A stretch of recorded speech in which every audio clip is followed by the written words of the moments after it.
Start. Sadakat sir, please start. Sir, wait, let me make it Facebook Live.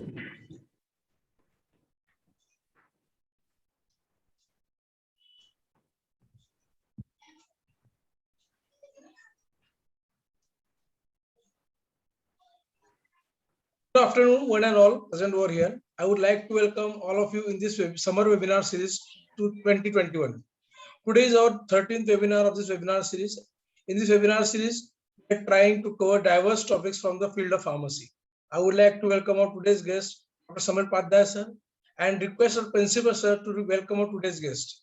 Sir, over to you. Yeah, thank you, sir. So good evening, one and all present on this platform. I am really delighted to welcome our dear friend, Dr. Samir Padhyay, who is actually working into the area of formulation development. As Mr. Umesh Patil mentioned, that the summer webinar series is organized by D.Y. Patil University School of Pharmacy, Navi Mumbai, to enlighten the students and the fellow pharmacists about the different career avenues in the profession of pharmacy. As you will agree with me that since last 13 webinars, we are learning different topics and none of the topic is repeated. And so today is the 13th area which we are going to see, that is formulation development. And more 7 topics or more 7 webinars are in the pipeline, and that is how this entire sequence of webinar series is going to give you a good learning experience. So I'm expecting from the students community to take the maximum benefit of these webinars so that your knowledge is, your horizon of knowledge is, broaden, and also you become inquisitive about pharmacy field.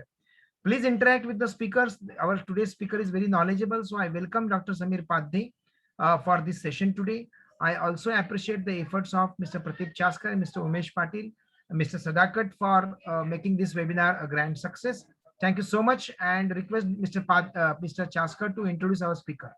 Over to you, Pradeep. Sir, thank you, sir. Good evening, everyone. It's a privilege to welcome our own friend, Dr. Samir Padhyay, who has pursued his PhD from Bombay College of Pharmacy, and currently he is working as a deputy manager in technical services at Arihant Inochem Private Limited. He has over 9 years of post-PhD experience in academics and industry. He has worked with various multinational organizations like Cipla, IPCA, and USV. He has also been passionate about teaching, and he is associated with BS College of Pharmacy as a faculty member since a long period. His research interests include modified released dosage forms, including solid oral preparations as well as parenteral systems. He has also worked on lipid-based drug delivery systems, including liposomes and nanocarriers. He has 5 publications and 5 presentations to his credit. And overall, being a formulation and development chemist, he has many things to share. I now request Dr. Samir to take over. Dr. Samir, over to you, please.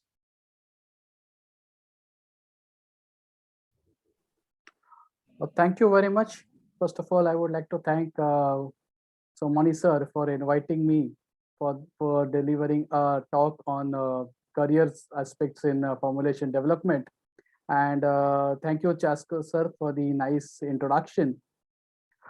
I always look to interact with students, whether when I was in the academic field as well as when I am in the industry. Okay, so I'll just share my presentation over here.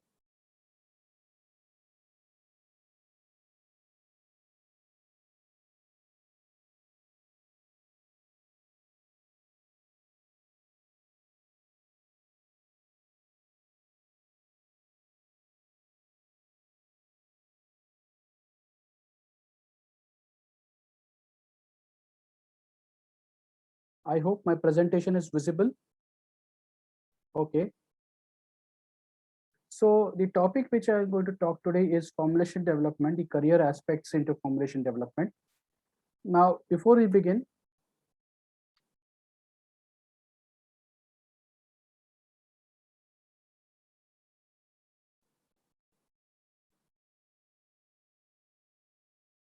Just a moment, slides are not moving.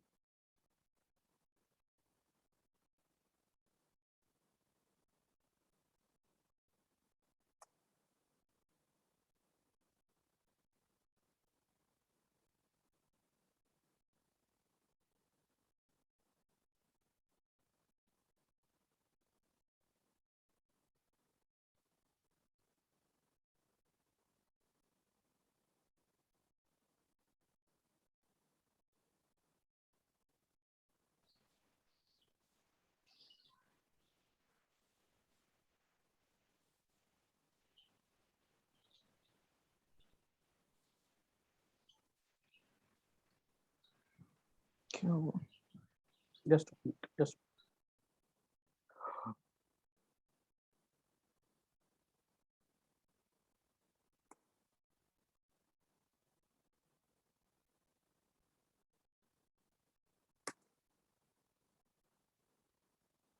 not able to change my slides.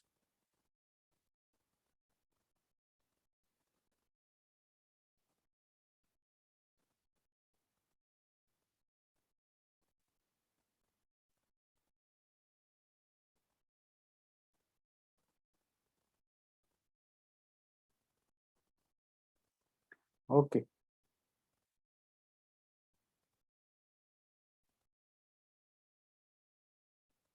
What's the problem, Dr. Samir?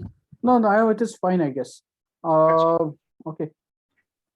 You're able to see the slideshow, right? Yes, yes, yes. Okay, thank you. Now, before we begin, just two disclaimers. Now, this talk is prepared keeping in view that the participants are BPharm undergraduate students. Just excuse me, you need to make it a slideshow appropriately, actually. I think Okay, just check it properly. Yeah? okay, this is not into slideshow.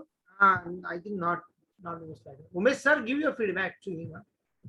Your Pratip sir, give your feedback. Pratip sir. Yes, sir. Sir, actually, this is not a slideshow, actually, sir. Okay, fine.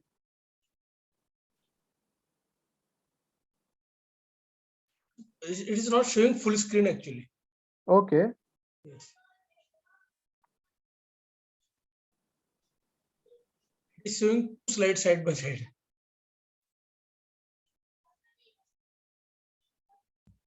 Now it is okay, sir. okay, yes, Okay, so now it is okay. good. Now, this talk is prepared keeping in view that the participants are undergraduate BPharm students. So my slides are oriented in that way. Secondly, although the presentation is very general, but because I'm representing a company, the views of this talk are my own lookout on the subject area, and there's no views of the company itself. Okay. What would be my contents? Now, this would be a nice short talk, not a very long one, but in which I would like to cover a few aspects of what actually is formulation development. What is the scope of a formulation development person who's working in the area of formulation development? What are the scope, what are the skill set required, the job responsibilities, and finally the career prospects. So starting with formulation development. So what is an understanding of a student as a formulation? Okay. Now we know that a drug plus an excipient gives you a dosage form. And we also know why we need these dosage forms. So these are the different reasons as to why you need a dosage form. First of all, to maintain the precision and accuracy of a dose. You can, if you were to take say for example, a 10 milligram of dose each time, it would be really very difficult if you have just a drug into it. So to increase the precision as well as the accuracy of the dose taken, you always need a dosage form. To improve the organoleptic properties, the drugs are actually, they may be bland to taste or they may be very bitter to taste. So you need to mask that taste. So that is basically done with the help of a dosage form. So to improve the organoleptic properties, so the odor, the color, the taste, all these features are enhanced when you convert a drug into a dosage form and improve patient compliance, thereby improve the patient compliance. Normally a patient would be reluctant to take a drug as such. Okay, patients are reluctant to take bitter tablets, leave alone the drug alone.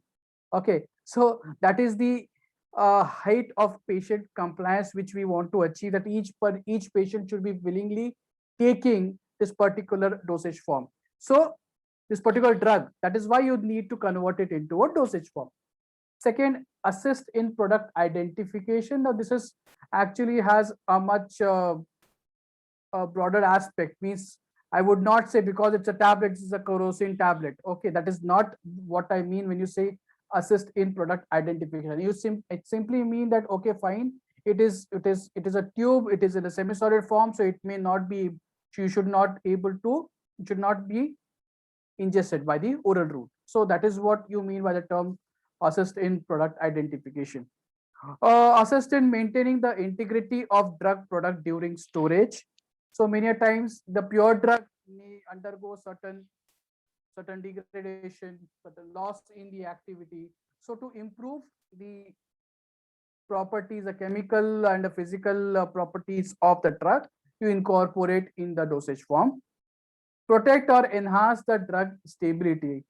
In this case, I mean the in vivo stability. So once you give the drug into a person, in the body, the drug should be able to maintain its stability. A simple example would be, there are certain drugs which would degrade in the acidic pH of the stomach. So you coat it with a polymer which does not degrade in the acidic content. So what happens is, in the stomach, the drug is not exposed to the gastric environment. Only when it reaches the intestine, the polymer dissolves, and you have the drug which is present in the intestine, which is the contents have a much higher pH as compared to the stomach contents. So in this way, you enhance the stability of the drug by not exposing it to the harsh conditions. So that is the one of the jobs of the dosage form.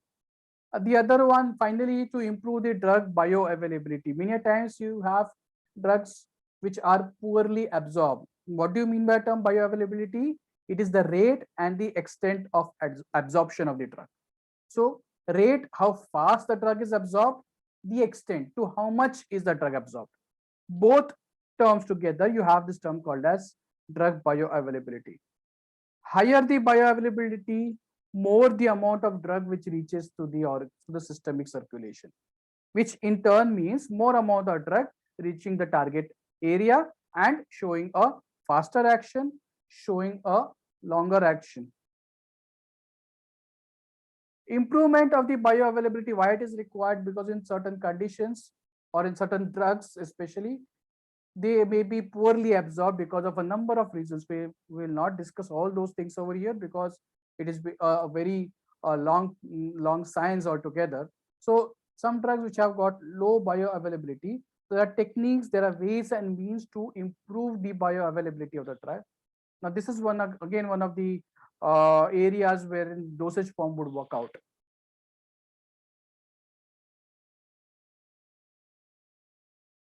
What are the different dosage forms which you all know?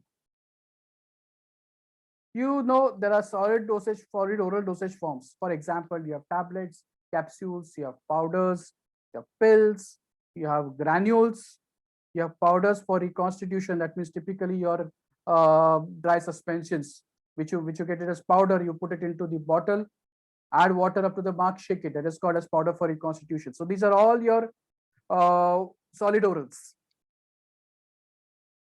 You have liquids, which would be oral solutions, wherein the drug is dissolving in your medium. In your suspensions, when you have a solid drug which is insoluble in the vehicle. You have emulsions, wherein the drug is a liquid which is again immiscible with the vehicle. So you have your oral liquids comprising of solutions, suspensions, or emulsions. You have the topical dosage forms comprising of the ointments, creams, gels, paste, dusting powders. You have the dosage forms which are typically instilled in the body cavities, such as the ear drops, the eye drops, the nasal drops. And then you have the injectable dosage forms, which would be either your intramuscular, your intravenous, intraarterial, intrathecal, all these different types of injectable dosage forms which you have. So Dosage forms, they are different according to the route of administration. You have a variety of different dosage forms.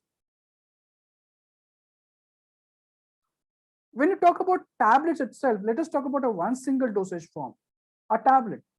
In tablet itself, you have got a number of different types of tablets which you will encounter. Now, what are all these?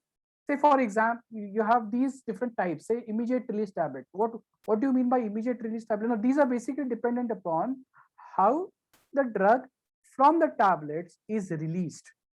So the dosage form is the physical form in which the drug is appearing to you. Say, for example, you have a tablet. So you have a solid oral dosage form. So that is the form in which the drug is administered. Okay, so the tablet is a dosage form. In a tablet as a dosage form, you will have multiple types of tablets. You have the immediate release tablets when the drug is released very just as soon as possible, or I would say very quickly, so that the absorption is quick. The sustained release tablets wherein you have the drug which is released over a period of time. So you have say a dosage which is a regimen which is say thrice a day or 4 times a day. You convert it into once a day or twice a day. So that is done with the help of sustained release tablet. Then you have controlled release tablet wherein you design a tablet in such a way that it gives a particular release kinetics, means a zero order or first order. Typically, I'm talking over here about a zero order release. So that's called as your controlled release tablet. Then you have a delayed release tablet in which you delay the release of a tablet. The example which I had given previously, that say my drug is insoluble in the gastric pH. So what I do is I delay the release of the tablet for 6 hours. So what happens is till 6 hours the drug is not released. Once after 6 hours the drug reaches the intestine and the drug is released. Why you do so? Because your stability of the drug is improved by this way. So you have delayed release tablets. You have effervescent tablets to improve the palatability of certain drugs. Your chewable tablets, very good example. Your antacid tablets, they are chewable tablets. Aspirin, Disprin is an example of a chewable tablet. You have buccal tablets, tablets which are meant to be kept in the buccal cavity. You have sublingual tablets, tablets which are meant to be kept below the tongue for faster absorption, again to improve the bioavailability of the drug. So what I mean over here, what I want to point out over here is, in one single dosage form, you have all these different types of systems, the ways in which a drug would be released from the dosage form. Similarly, in case of injectables can be simple solutions, it can be suspensions, or you can have a carrier system. Say, for example, you have liposomes, you have microspheres, you have cyclodextrin complex. These are complex systems wherein the drug is not given as a solution, as a simple solution, but it is in complex with certain other carrier systems. Why do you need a carrier system? To target a drug to a particular part in the body to reduce the side effect of it. So even in injectables, you have different. Injectable is again a dosage form, parenteral dosage form. Again, you have got, say, in your intramuscular or intravenous injections, you have got these different types of the ways in which the drug can be released. There are different technologies in your release system. Say sustained release, you have delayed release. All these can be combined together as modified release. Modified release means a release different from immediate release. Okay, in some way it is different. Now you can either have a delayed release coating, can either have a sustained release matrix. Say, for example, you have drug which is entrapped in the polymer and this is a tablet. You can have pellets. Pellets are your small pills which are compressed into tablets. So this is an example. It's a picture of small pellets which are compressed into tablet. You can have a tablet in a tablet system. So you have a tablet which is coated by a tablet. It's called as a tablet in a tablet system. You can have a tablet wherein the drug is released by the way of osmosis. So that's an osmotic drug release system. Whereas this is a laser drilled hole through a tablet, wherein the drug is slowly released through this hole, whereas from the entire tablet would be either it would be coated, so wherein the drug release won't be possible. Only through this hole the drug would be released. So that is again one of the ways in which the drug is released from the tablet. Where I'm getting you is, even though all these are tablet systems, the way in which the drug is getting released from these tablet systems is different. Okay, and that is where we use the term delivery system. So you have a dosage form and you have a delivery system. Dosage form is the physical form in which you give the drug. Okay, delivery system is the way in which the drug gets released from the dosage form. So for example, sustained release tablets. Sustained release is a type of a delivery system. Tablet is the dosage form in which it is given. Now, why it is necessary to know is because you can have different dosage forms and have different delivery systems. So I can have a sustained release tablet, I can have a sustained release capsule for both for the oral use, or I can have sustained release pellets. Okay, so the delivery system in this case is sustained release, but the dosage form is different. Okay, conversely, you can have tablet as a dosage form, wherein it can either be a coated tablet, it can be a simple film coating to improve the aesthetic appeal of the tablet. Okay, or it can be a coating wherein you have a polymer coat which would delay the release of the tablet. It can be a tablet wherein you have pellets compressed. Okay, so when you are a formulation person, you have to develop a delivery system and you have to develop a dosage form out of the delivery system. So the formulation development would encompass the development of an appropriate drug delivery system for a drug.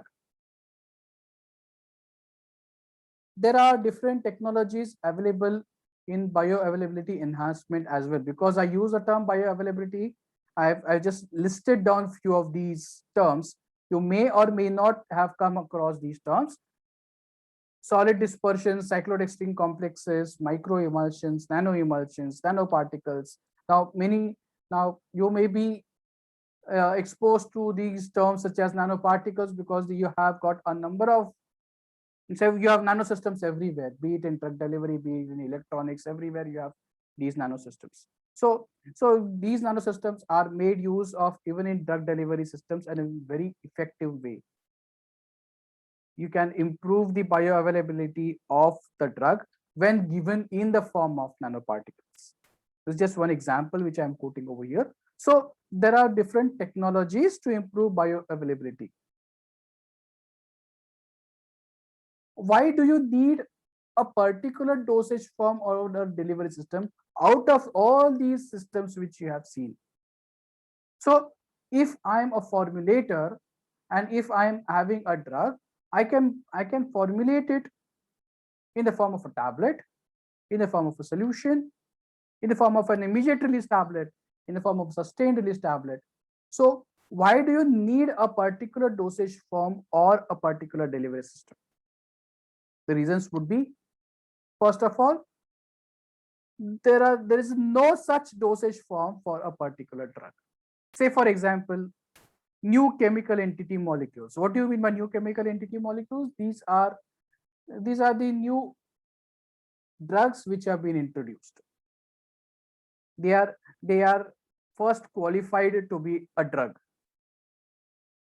They are new drugs. So you don't have a drug dosage form. So you develop a particular dosage form. Say for example, you develop a tablet dosage form. Now you have, why do you develop a tablet over a solution, over a suspension? All these things you must have studied in your curriculums. The tablet, the advantage is of your patient ease of carrying the dosage form, so patient compliance is there. So the degradation is less in tablet versus your liquid dosage form. So all these different advantages of tablets over your other liquid system. All these things you must have learned in your curriculars. But when you are a formulation scientist, in a formulation person, okay, you have to decide which formulation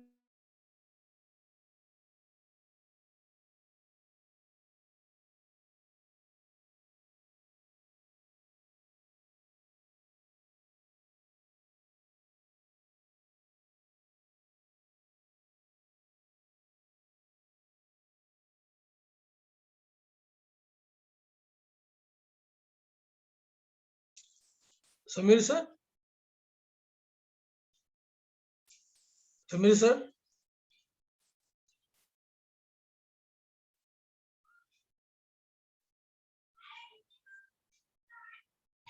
I think there is some technical issues.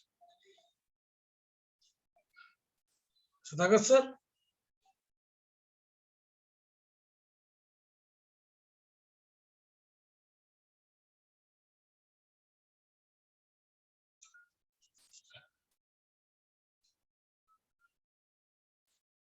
All of you, please be there. I think there is some technical issues.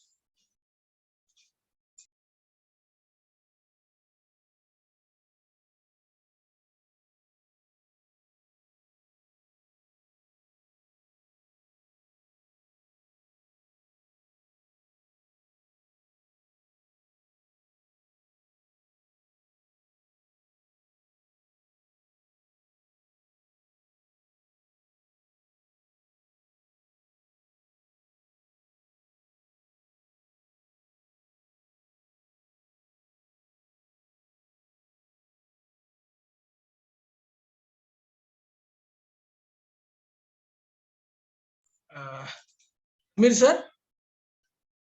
Hello, Samir sir. Sir, your audio is mute, sir. Please unmute your audio. Please unmute yourself. Yes, Samir sir. sorry, I will have to stop the video. Okay, connectivity errors, I'm very sorry for that. Sir, what you can do now, you can stop your video and you can continue with your slide. Sir. Yes, I will do that. I will do Yes, that. sir, please, please. Sir.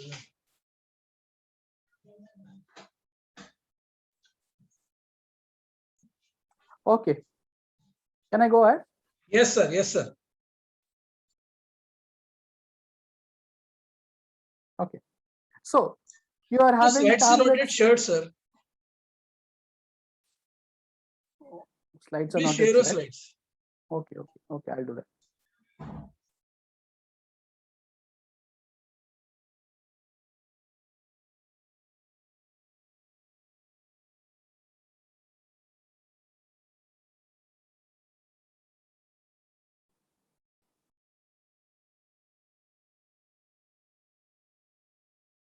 Just a moment. Sir, take your time.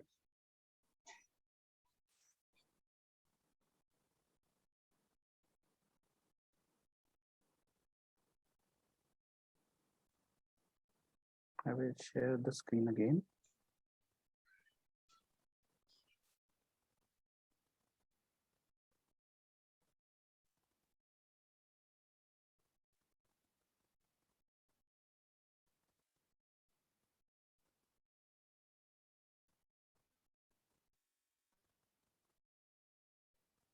Are the slides visible? Yes, sir, it is visible. Please continue, sir. Thank you.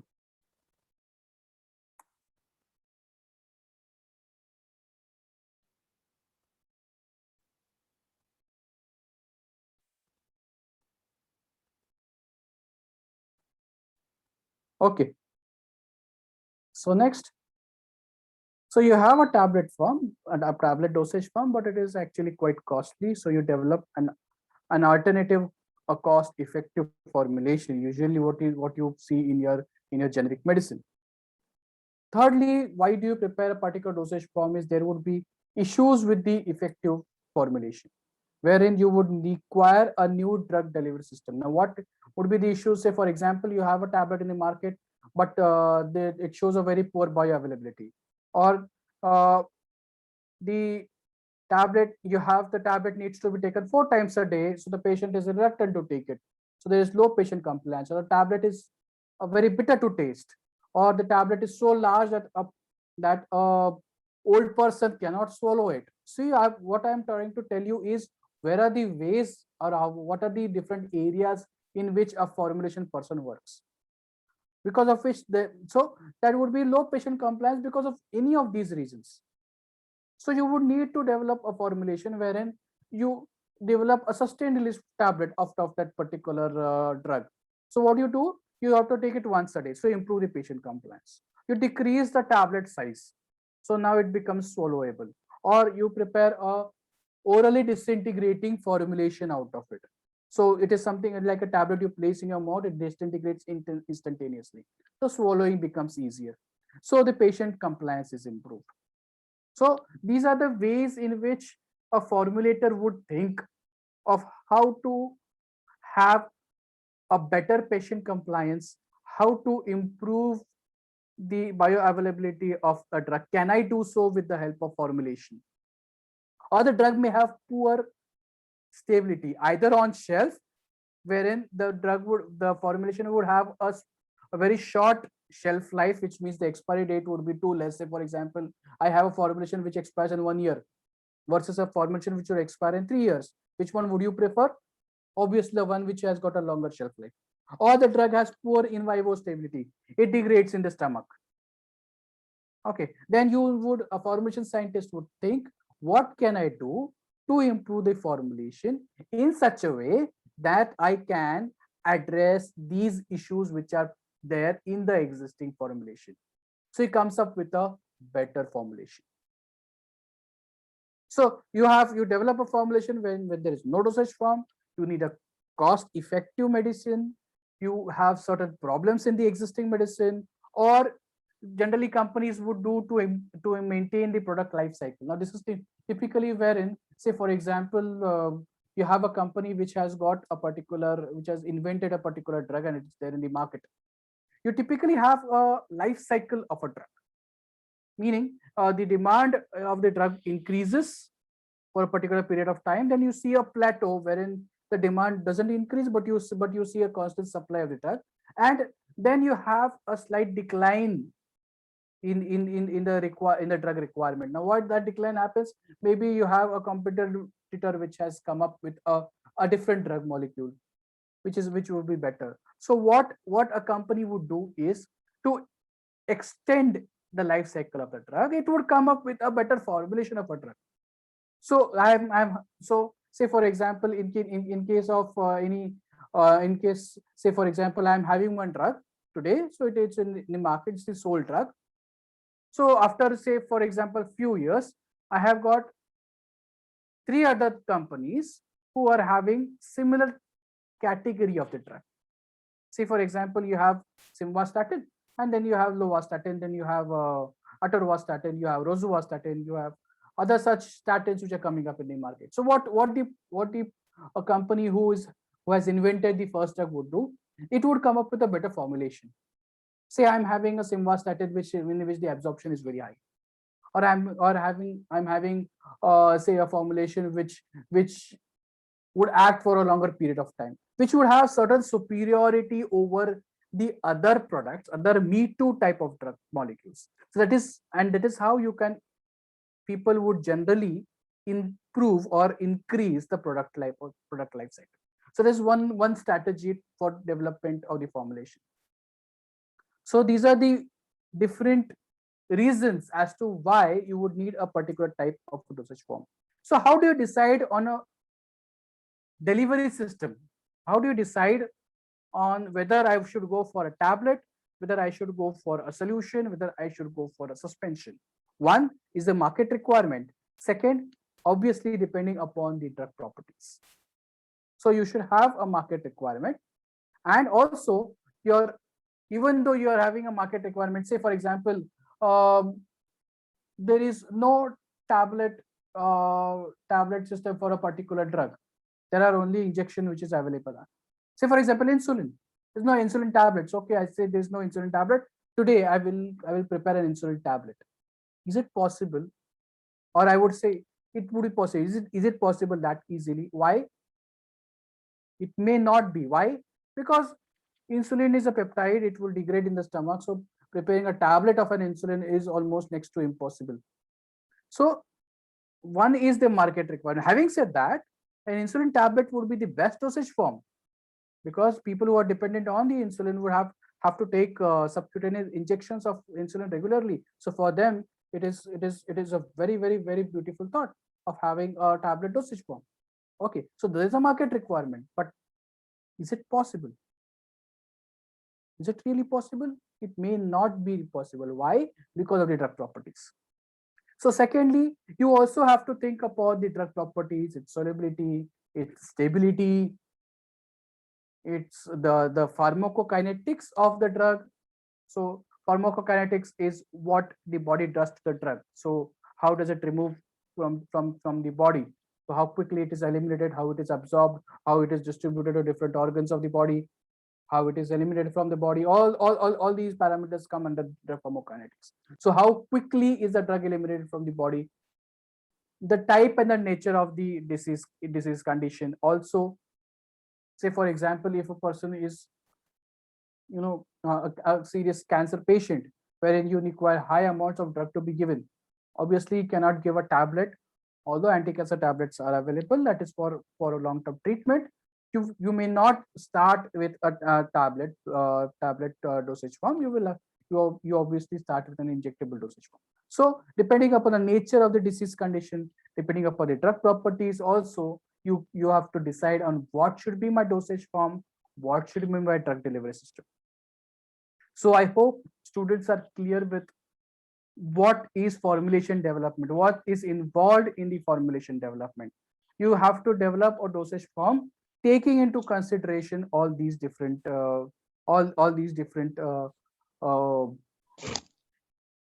facets which we have just discussed over here.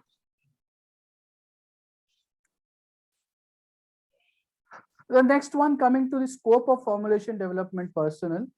So where all would you see a formulation development person in the pharma industry? Basically, I can categorize that into three different type of products. One is generic formulations, NC formulations, and formulations for biotechnology based products. So what I've shown over here is typically a drug discovery pipeline, which is what happens when you want to discover a new drug. So right from you start with a basic research, okay, chemistry based research, you hit into a target for a particular condition. You do some preclinical testing in the animals. So that is all in vitro and in vivo testing which is involved over here. Once you are through with that, then you come to the clinical development where you have human testing, you have phase 1, 2, 3 trials. Then all this data is submitted to the FDA, who reviews it, and then you have the post-marketing monitoring.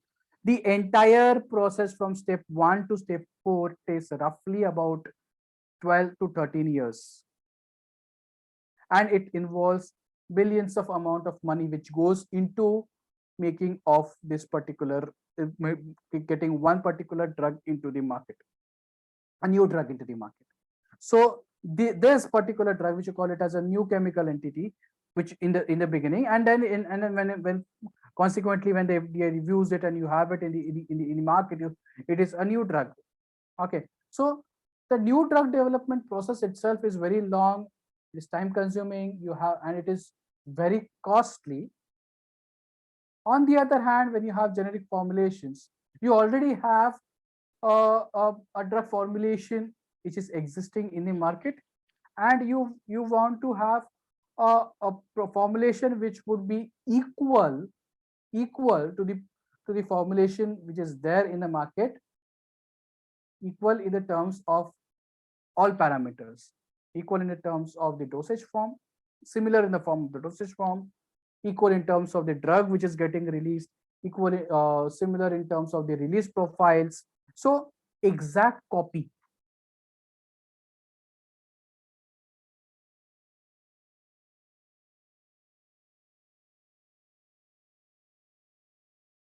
much less as compared to an NC formulation, for the sole reason that the drug discovery pipeline is very large. So it takes a lot of years, lot of money is invested. So obviously the NC formulation will be much more costlier as compared to a generic version.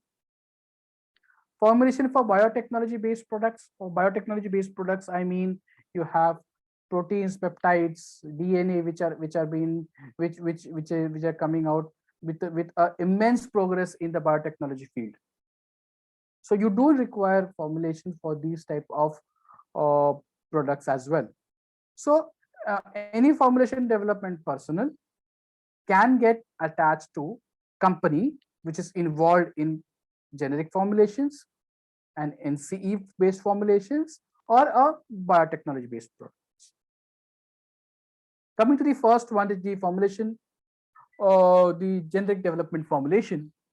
Now India is one of the biggest hubs in the manufacturing of generic medicines. 8 of the 20 global generic companies are from India. And there are some figures to show you. Around 55% of the India's exports are to the regulated markets of US and the European Union. By regulated market, I mean to say these markets have got strict regulatory requirements for a particular product, which are much more strict as compared to in the Indian regulations or other semi-regulated countries.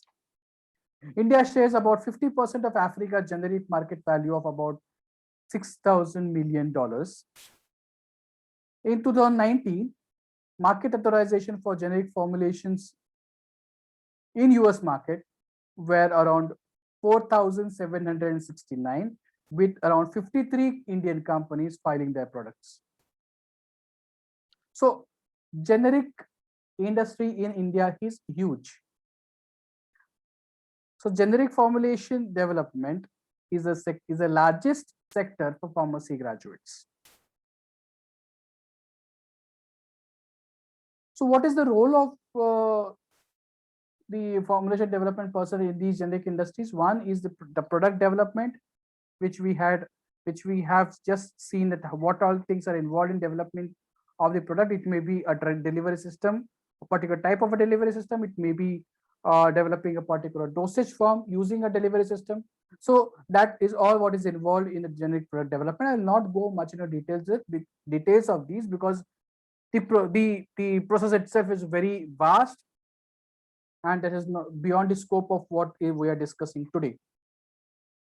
So a formulation development person would be involved in a generic product development, or he may also be involved in process scale up. So once you have a formula ready in the lab in the R&D, the next step is take it to the manufacturing level. So I cannot take directly the formula to the manufacturing level without going through a scale up process, wherein I will have to see whether the process is working on a larger scale. So either you work as in the R&D lab in the product development, or you optimize the scaling up of the product. Generally, some companies may have these two as together, means one particular formulation person would start from the initial development right up to the scale up. Few companies have a separate process scale up department wherein there are different people who take care of the scale up process. In the generic development in a generic company, if you look at the market wise roles, you have companies which develop formulations for the domestic market, that is the Indian market, which you call it as a domestic market.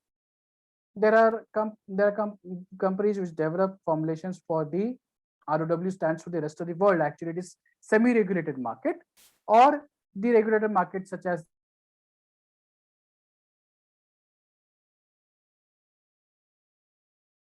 three major categories of the regulated market which you think of. So either you have companies which are developing generic formulations for the regulated market, for the semi-regulated market, or for the domestic market. Why I have I have differentiated this is because you may find yourself working in one of these markets. For example, when you go to a generic company, generally people there are different people working with for products for domestic market. People working for regulated market are different. People working for semi-regulated market are different. Formulation wise also, you would see that there are departments in your in generic companies.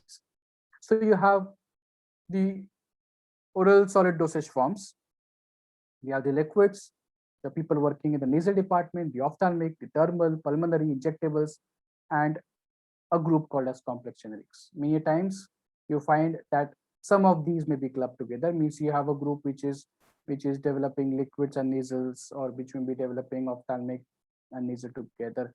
But overall, if you see solid oral dosage forms, liquids, ophthalmics, dermal, pulmonary, and injectables, this would be separate departments in most of the companies. I would say in 80 to 90% of the companies, these would be the different departments that you would work for.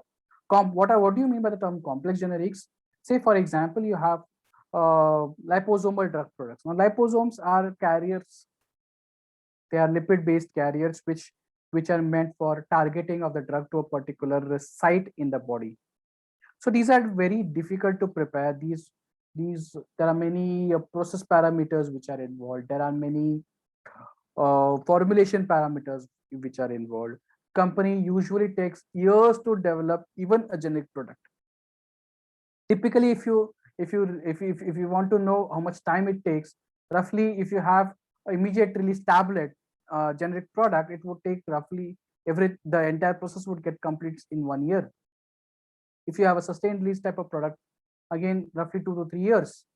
If you have complex generic, it would take about 5 to 7 years. Maybe company may not see the product in the regulated market or in the domestic market at all.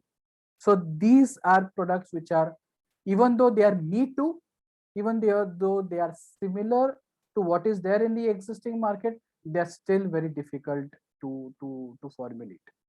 So it is not like, I cannot say that, okay, fine, you have a product which is just a copy of an existing, so it is easy. No, copying is also difficult, at least in case of formulations. So it is not very easy to go for certain complex formulations which would be equivalent, similar in all respects to the one which is there in the market.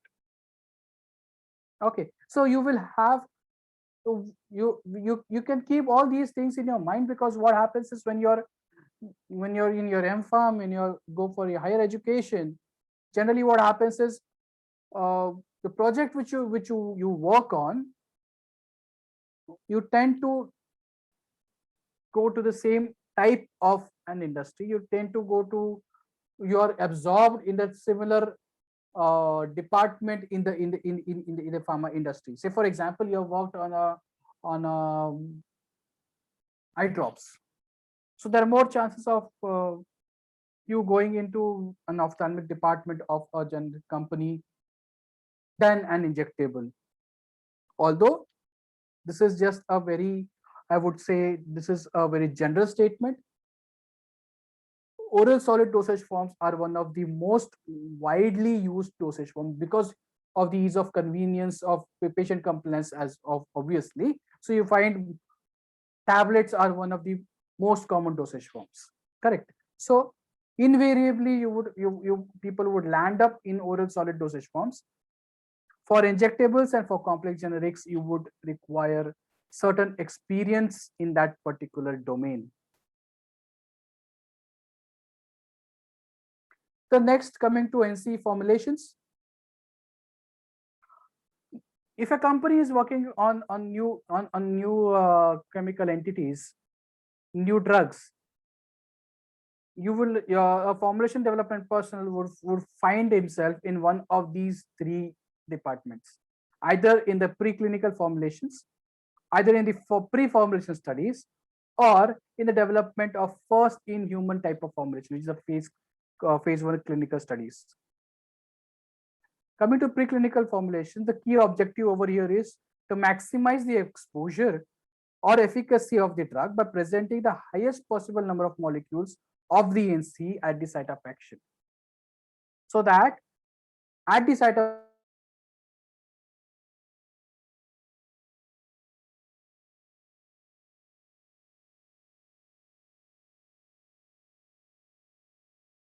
the formulation compositions. Say, for example, if the drug is low solubility, which is the case with most NC molecules, you would have a challenge in having a preclinical formulation develop for it. The choice of excipients are unknown.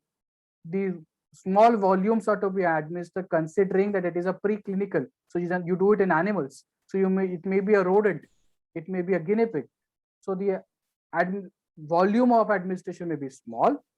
There would be very little time for actual development process. You would need the formulation to be developed in a very little time. So it's a quick development. So when you're developing it in a small amount of time with little data on the drug, because it is the first time that you are investigating it, you have to make use of all your knowledge with respect to the properties of the drug to come with a formulation wherein the maximum number of drug molecules would reach to the site of action. This is actually very challenging. Another area is pre-formulation study. So pre-formulation is the first step before the development of dosage form which would take place.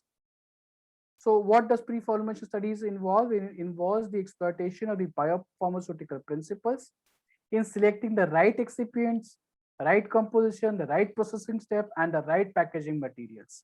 So what are the different pre-formulation studies that you would be doing? Basically, in the preclinical phases, you have the melting point, microscopy, solubility, log P value, pK, permeability, chemical stability type of studies done. For the clinical product development, you have the particle size distribution, the density, again the solubility and different pH, in biorelevant dissolution media, the wettability, the flow properties of the drug, the compressibility of the drug, the compatibility of the excipients, the hygroscopicity of the drug. All these particular parameters would be considered. In fact, there are a few more. We have just listed to few physicochemical tests which are done. So you have formulation personnels also involved in pre-formulation studies in these type of companies. Lastly, you have the first in human type of formulations. Earlier, the approach of companies involved in drug discovery process was to have simple formulations such as drug filled in capsules to be given to healthy volunteers during the first in human study. What do you mean of first in human study? The first time the drug is administered to human beings. That is your phase 1 clinical study. So earlier you used to have a drug, fill it in a capsule and give it. Then there was a need which was to develop advanced formulations, was recognized by the industry. Now, not for all, for drugs, but generally for those drugs which may have absorption issues because of their poor solubility, because of their poor permeability. So they may not be able to cross the gastrointestinal membrane. They may not be able to solubilize in the gastric environment, which may again lead to a poor absorption. So for such type of drugs, the companies may start developing advanced formulations right from their preclinical or clinical stages. Here, the companies would generally have two groups. One, preclinical formulation development group, wherein this group would be involved in developing formulation for preclinical studies, and then first to human formulation development group, wherein the group would start developing it from the phase 1 and then carry out, see the development of the formulation right up to the clinical stages, up to the approval stages.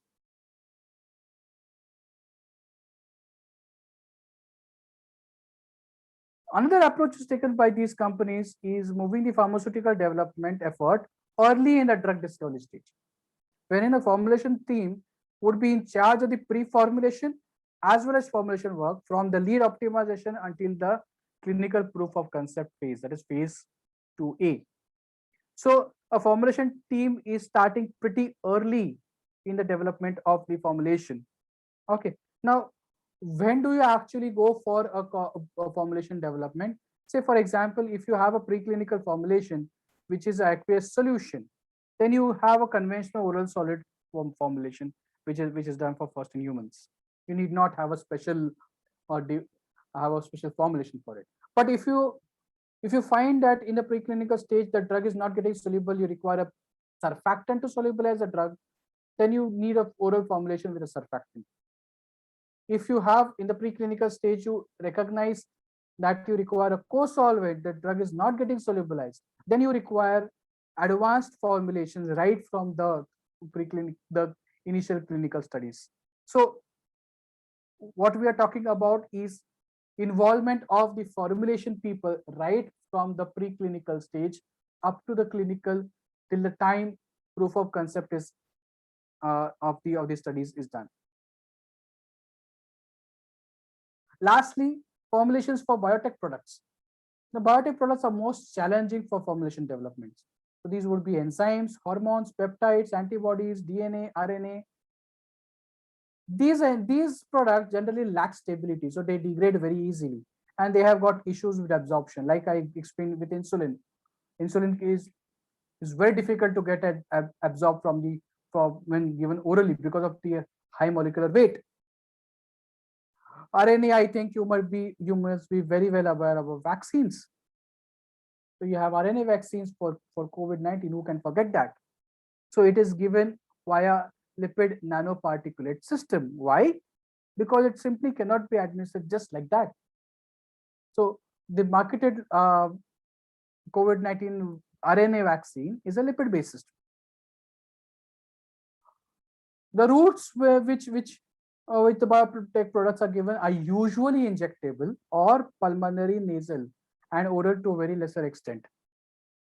So these products may require complex formulation depending upon the nature of the product. So it may or may not require, but in certain cases, you do require complex formulations, and these are one of the most challenging formulations to be developed. So that was the scope wherein a formulation development person would find his role. Coming to the job requirements, so the requirements for a person to be called as a formulation development scientist or formulation development person, the qualification would be usually be an MPharm, an MS, or a PhD in pharmaceutics is preferred.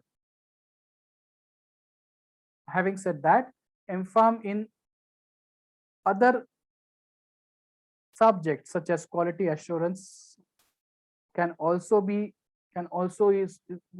fine, but it always depends upon the company's approach towards recruiting new fresh students. Work experience in the relevant industry is preferred. This may not be for all the type of dosage form, but typically if you are dealt with say tablets in your MPharm work, then getting into a biotech industry formulation for biotech industry would be difficult, because they would require some handling experience in biotech products. Similarly, getting into complex injectables also, say for example, I want to prepare liposomes for generic market. It is difficult. Why? Because my MPharm project is aligned towards tablets. So a company which is involved into manufacturing or developing of complex generics would not recruit a person who has done his MPharm on some other subject. This is what is generally observed. Skill set which are required as passion for science and innovation. Obviously, if you want to be there in the development area, you need to have the passion. What I would like to put it in this way, that qualification is necessary to enter into the industry. What takes you ahead is your skill set. What takes you ahead is your skill set. your attitude. So you need to have a strong passion for science and innovation. You should be well versed with scientific reading. What do you understand by scientific reading? You should be well versed with reading of articles, drawing conclusions. You should be well versed with the reading of patents. You should have scientific writing abilities. Many a times students do not have writing abilities. You should be able to present in a very scientific manner. Whatever your procedure is, you should be able to jot down exactly as how you have done. You should be able to draw your inference in a correct manner. You should have an eye for detailed observation. What is happening in the process? Okay, are the tablets shipping? Are the tablets sticking to each other? That is what you call as eye for detailed observation. You should have good interpretation skills. Why a particular problem has arisen? What went wrong because of which you see this problem? What could be done to overcome the problem? So you should have good interpretation skills. And lastly, you should have very good communication skills as well. You have formulator which is communicating with your preclinical team, with your clinical team. In your generic companies, your formulator who is communicating with the regulatory team, who is communicating with the analytical team. Your analytical and the formulation team go hand in hand. So you should have very good communication skills as well. Lastly, coming to the career prospects, Indian pharmaceutical industry is typically a generic market, generic industry. So you'll find a lot of scope in the generic in the generic companies. So basically, I would put it as, yes, the strength of Indian companies lies in the formulation development. There are very few companies who are into the drug discovery process, sadly, because you get new drug molecules only if you have more companies into the drug discovery process. But having said that, you have the strength of Indian companies really lies in the formulation development. So the avenues would be generic product development, NC formulation development, your pre-formulation studies, your biotech industry, and lastly, which is coming up, application laboratories of excipient developers. Now, a lot of excipient developing companies have their own application laboratory wherein they would prepare formulation, they test it, they find out whether the formulation would be better as compared to the previous one, whether the excipient would have certain process superiority over the existing one. So you have a lot of application laboratories of the excipient developers where your formulation development person would find a job offer. Having said that, a formulation person enjoys a very good overall career growth, and I think that is where I would stop. Before I would just conclude, I would just like to have a brief introduction of my company, Arihant Inochem. We are the distributors of specialty ingredients, basically excipient that cater to the pharma, personal care, and food industry.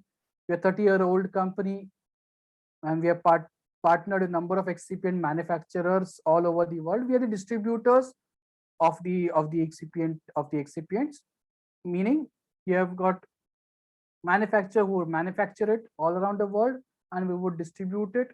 Along with distribution, we would provide technical support to the companies as well. We have a small application lab, not for pharmaceutical product development, but for the development of personal care products, which would include your all your creams, which would go in for your cosmetics. We do support academia in terms of providing excipients for research projects, and we collaborate extensively with the academia for exploring newer applications of the established excipients. So these are a few of our companies which we are involved in. We have Shin-Etsu, Daicel, we have Asahi Kasei, all these are Japanese companies. Lubrizol, which is a US-based company.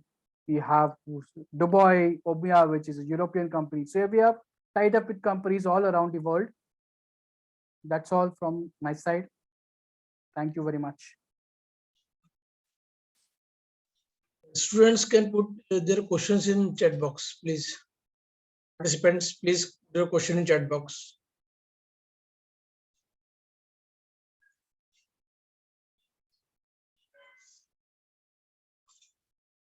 Is there any question?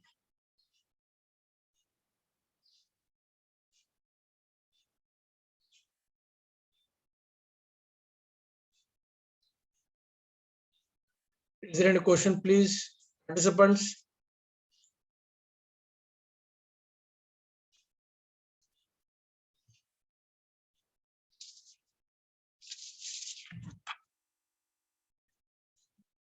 Sir, I think there's no questions. Okay. Okay, sir. Pradeep, sir, are you there? Yes, sir. So we can end. Yes, sir. Okay, sir. Sir, would like to thank our today's speaker, Dr. Sameer, for taking out time from his busy schedule and enlightening us with the knowledge. I would like to thank our principal, sir, for encouraging us to organize a webinar series. I would like to thank Pradeep Chaskar, sir, for coordinating. Last but not the least, I would like to thank all the student participants present over here. Thank you. Thank you all. Thank you very much. Thank you. Thank you, sir. Thank you, Sameer, sir. Dakas, sir. Yes, sir. So please. Yeah. Yes, sir. You can stop. And